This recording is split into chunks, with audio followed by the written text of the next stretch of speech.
और जिस प्रकार करोलबाग के एरिया में विशाल चावड़िया जी, जो कि लगातार समाज के हित में रहते हैं और पूरे देश की 36 बिरादरी में कहीं भी कोई पीड़ा होती है या कहीं भी कोई तकलीफ होती है तो तुरंत विशाल चावड़िया जी वहां पहुंचते हैं। ठीक उसी प्रकार पिछले कई समय से यानी कि 2 महीने से लगातार वाल्मीकि समाज का एक बच्चा था 16 साल की जिसकी उम्र थी, उसको मार करके सीवर में डाल दिया गया था, जिसका शव अभी तक उसके परिवार को नहीं मिला है। तो लगातार वहां पर जो भी कार्य हो रहा है उस पर बिल्कुल भी एक्टिविटीज नहीं हो रही थी। तो विशाल चावड़ी जी मैं आपसे जानना चाहूंगी, अभी उस माँ को क्या इंसाफ मिला है? अगर नहीं मिला तो उसका क्या कारण है? मैं आपके चैनल को सल्यूट करता हूं जो आप गरीबों की और मजबूरों की आवाज़ उठाते हो। मैं आपके चैनल के माध्यम से बोलना चाहता हूं कि अभी तक उस माँ को कोई सहारा नहीं मिला है, जी। कोई आश्वासन नहीं मिला है। वहाँ का सराय खाले खां का जो आम आदमी पार्टी का एमएलए है, उसको भी कई बार उस माँ ने फ़ोन किया था पर उन्होंने फ़ोन नहीं उठाया था। तो उसके बाद हमने उन एमएलए का घर का घेराव करा। फिर उन्होंने किया कि मैं मिलना चाहता हूँ एमएलए ने। जी। तो दूसरे दिन वो आए, उस बहन के पास आए और उन्होंने आश्वासन दिया कि 2 दिन के अंदर हम यहाँ पे गोताखोर बुलाएंगे, जल बोर्ड वालों को बुला के बड़ी मशीन लगवा के उस बच्चे की लाश को, बॉडी को निकाला जाएगा, उसकी माँ को सौंपा जाएगा। जी। पर वो कुछ दिन ढीले हो गए, कम से कम 5-6 दिन ढीले हो गए। फिर मैंने एमएलए साहब को फ़ोन करा, मैंने एमएलए साहब क्या हुआ? तो उन्होंने किया कि अभी मैं कहीं बाहर हूँ, मैं आता हूँ तो इस पर कार्रवाई करता हूँ, आके मैं बात करता हूँ। तो उसके बाद उन्होंने फ़ोन उठाना मेरा बंद कर दिया। जी। फिर उसके बाद फिर एक हमने वीडियो बनाई। एक हमारे भाई है सुनील अंजाना जी, जो इस केस में शुरू से लगे हुए हैं, जी। जो इस केस की आवाज़ उठा रहे हैं। वो भी मजबूरों की आवाज़ उठाते हैं, गरीबों की आवाज़ उठाते हैं। तो उन्होंने एक बाइट ली मेरी, तो मैंने उसमें बोला था कि एमएलए साहब के बारे में बोला था मैंने, वही अब वो फ़ोन नहीं उठा रहे हैं, वो नाकाम हो गए। तो दूसरे दिन ही मेरे पास फ़ोन आ गया एमएलए साहब का कि मैं वहाँ पे जहाँ पे नाले पे डाला है वहाँ पे मशीन लेके पहुँच रहा हूँ और जी। मैं भी पहुँच रहा हूँ और जल बोर्ड वाले भी पहुँच रहे हैं, तो विशाल जी आपको भी आना है। तो मैंने सबसे पहले उस माँ को फ़ोन किया कि ऐसे ऐसे एमएलए साहब का फ़ोन आया है जी। और वहाँ पे पहुँचना है। तो हम कल गए थे वहाँ पे। जब हम कल वहाँ पहुँचे तो देखा तो एमएलए साहब भी थे और काफ़ी कर्मचारी थे, बड़े बड़े ऑफिसर आए हुए थे जल बोर्ड के। तो वो सारा उन्होंने देखा, उस जिस नाले में बच्चे की बॉडी को डाला गया वो नाला भी देखा। एक दीवार बीच में आ रही है मशीन आने के लिए।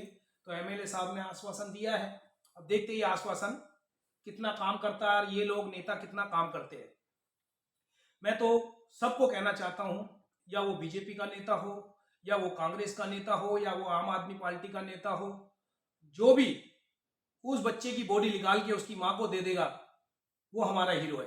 जी बिल्कुल। क्या वो कांग्रेस का नेता हो या बीजेपी का नेता हो या आम आदमी पार्टी का नेता हो, और सभी देख रहे हैं, सबको, सबके पास ये न्यूज जा रही है। न्यूज आज से तो चल रही नहीं है, जी बिल्कुल, पिछले 2 महीने से 2 महीने से लगातार। न्यूज चल रही है। जी। मैं कह रहा हूँ चलो 2 महीने से नहीं देखा होगा, 1 महीने से तो आपने देखना स्टार्ट करा होगा, 20 दिन से तो आपने देखना स्टार्ट करा होगा। जी। जी। तो जी। सबको पता चल रहा, तो क्यों नहीं आ रहे वहां के लोग? क्यों नहीं आ रहे? क्यों नहीं आ रहे नेता? नेता को वहां आना चाहिए, उस माँ से मिलना चाहिए। उस माँ का क्या दुख है? उस माँ का ये दुख है, उस माँ को ये पीड़ा है कि चलो जो हादसा होना था उसके बच्चे के साथ हो गया, पर उसकी माँ ये मांग रही है, कोई धन दौलत गाड़ी बंगला नहीं मांग रही है इसकी माँ नेताओं से। जी। जी बिल्कुल। उनसे ये मांग रही है कि उसका बच्चा को नाले में से निकाल के जो उसके बच्चे का शव है वो उसकी गोदी में दे दिया जाए, जो वो लास्ट वाली देख ले उसको। इस माँ की पीड़ा उन तक पहुंचाई है। और जहां तक कि कहा जा रहा है कि वो वाल्मीकि समाज की जो महिला है वो अपने समाज को एक गुहार लगा रही है कि उसके बच्चे का शव उसको दिया जाए। तो आपको क्या लगता है किस प्रकार उस पीड़ित माँ की आवाज क्या उन लोगों के कानों तक पहुंच रही है? मुझे नहीं लगता कि पहुंच रही है। पहुंच तो रही है, पर हमारे लोग, ये जितने भी हमारे 36 बिरादरी के भाईचारा, ये सोया हुआ है। जब भी आज इस देश के अंदर बेटियों के कत्ल हो रहे हैं, जी। लोगों के मर्डर हो रहे हैं, बहन बेटियों के, आप देख सकते हो अभी भी एक वीडियो वायरल हो रही है, एक बेटी को कितनी बेरहमी से उस दरिंदे ने कत्ल करा है। कितनी बारी चाकू मारे हैं उस बेटी के, कम से कम 18 से 20 बारी उस लड़की के चाकू मारे हैं। जब चाकू से उसका दिल नहीं भरा तो उसने इतने बड़े बड़े पत्थर उठा के उसके सिर में मारे हैं। तो ये दरिंदी इतना घिनौनापन ये तो राक्षस भी नहीं करते इतना बुरा जैसे उसने उस बच्ची की हालत करी है।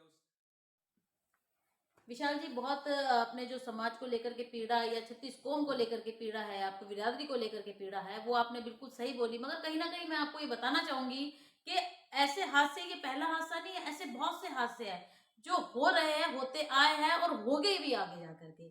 और आस-पास के लोग निकलने वाले, क्योंकि ऐसे कांड बहुत हुए हैं और अगर हम उस मौके वारदात पे अगर हम जाते हैं, तो वहाँ के आस-पास के लोगों का, निकलने बढ़ने वाले लोगों का सिर्फ़ एक ही सवाल होता है, अगर आज हम उस बच्ची को बचाने के लिए या उसकी माँ को बचाने के लिए, उस भाई को बचाने के लिए आगे बढ़ते, तो सबसे पहले पुलिस का शिकंजा उनको जकड़ता। तो उन लोगों के मन में भी कहीं न कहीं डर है, जिस वजह से वो लोग आगे नहीं बढ़ते। ऐसे लोगों की सपोर्ट के लिए या ऐसे लोग अगर आगे बढ़े, तो उनके लिए कोई ऐसा कानून तो होना चाहिए कि उनके ऊपर ना शिकंजा कस के जो मौके वारदात पे जो उस वारदात को अंजाम दे रहा है, शिकंजा उनकी तरफ होना चाहिए। उसके बारे में आपका क्या कहना है? प्रीति बहन बहुत अच्छी बात बोली आपने। और मैं हिंदुस्तान की सरकार से बोलना चाहता हूं कि जैसे कोई वारदात कर रहा है बेटियों के साथ, देखो बेटी हिंदू की हो, मुसलमान की हो, सिख की हो, ईसाई की हो, बेटी बेटी होती है। जी, बेटी सबकी साझी होती है, बेटी सबकी प्यारी होती है और बेटी हमारे लिए सबकी एक है। या वो मुसलमान की है या वो हिंदू की है या सिख की है या ईसाई की है, बेटी बेटी होती है। बेटी का कोई धर्म नहीं है। तो मैं आपके चैनल के माध्यम से बोलना चाहता हूं अपने हिंदुस्तान की सरकार से कि आपने बोला कि जैसे कोई बच्ची को मर्डर कर रहा है, बच्ची को तंग कर रहा है, तो पुलिस वाले उसी से ही सवाल करते हैं, उसी को ही तंग करते हैं। तो मैं भारत सरकार से बोलना चाहता हूं कि जैसे कोई बेटी का रेप कर रहा है या कोई बेटी के साथ चाकू मार रहा है, बेटी को बहुत ज्यादा तंग कर रहा है और कोई आदमी देख लेता है उसको और वो उसका विरोध करता है, या जैसे अभी वो बेटियों के चक्कू मार रहा था, कितनी बारी चक्कू मारे लोगों ने देखा। तो जैसे वो बच्ची के चक्कू मार रहा है और मैं देख लेता हूं और मैं आता हूं और मैं उसको मारना स्टार्ट कर देता हूं, तो मेरे ऊपर केस नहीं लगना चाहिए। केस उसके ऊपर लगना चाहिए जो बेटी को मार रहा है, जो बेटी का कत्ल कर रहा है, वो राक्षस है। उस राक्षस को मार रहे हैं तो इसका मतलब हम बेटी को बचा रहे हैं, हम बेटी की रक्षा कर रहे हैं। पर पता चलना चाहिए, वीडियो में आना चाहिए कि हाँ वो बेटी को परेशान कर रहा था, हाँ वो बेटी को तंग कर रहा था, हाँ वो बेटी को टॉर्चर कर रहा था, तो उसके खिलाफ खड़े होते तो उसके खिलाफ कार्रवाई नहीं होनी चाहिए, पुलिस वाले उसको तंग नहीं करने चाहिए।